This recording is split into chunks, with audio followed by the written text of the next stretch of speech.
Hello, I'm Ingrid Perri. Every day we're bombarded with billions of pieces of information. And if we were to process all of that information, our heads would explode. It's just too much. And our brain knows it's too much, so it uses our senses to process the information and to only make us aware of the things that are relevant to us. So it uses the sight, the hearing, the touch, the self-talk, and to a lesser degree, the smell and the taste. Those are our senses, and that's how our brains process information.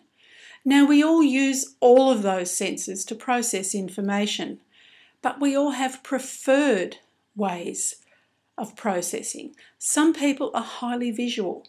Some people are highly auditory. For example, musicians are highly auditory. Some people are very touchy-feely. That's what we call kinesthetic. And that can be internal feeling and sensing as well as physically touching. That's how they learn and process information. And other people are more into reading the manual and then sorting it out themselves. So think about maybe when you were at school. Did you struggle at school to learn new information? Maybe that was because, and it probably was because, the information was only being presented in a visual and an auditory way. And if you're a kinesthetic person or an auditory digital person and the information's not being presented to you in your preferred learning method, then you're really going to be struggling to absorb that new information.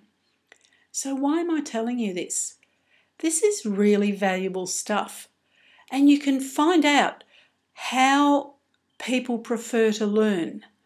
And when you have that knowledge, it can be very, very helpful in life. Every one of the different systems has their own preferred language. So, for example, a visual person will say things like, "I see. Do you get the picture?" An auditory person would say things like, "I hear what you're saying. That resonates with me." A kinesthetic person or a touch person, feeling person would say, "That feels right." Or I get the feeling, or I sense that this is what's going on.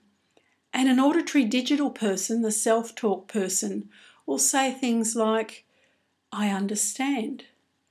Let's do a flow chart." So when you listen to how people speak, that gives you a very good idea of what their preferred learning system is. Now, here's the tricky bit.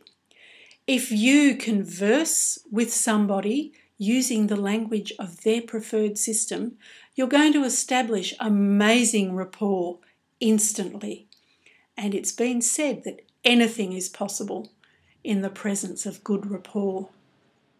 So take this a little bit further. Listen to the language that the person's using and work out exactly what their preferred language and learning system is. If you're in sales and you do this and you speak to your client using their preferred language, you're going to set up instant rapport and your chances of making that sale are greatly increased. Think about using this information in your personal relationships. Converse with the person in the language they prefer. Instant rapport. Very, very good relationships. Bye for now.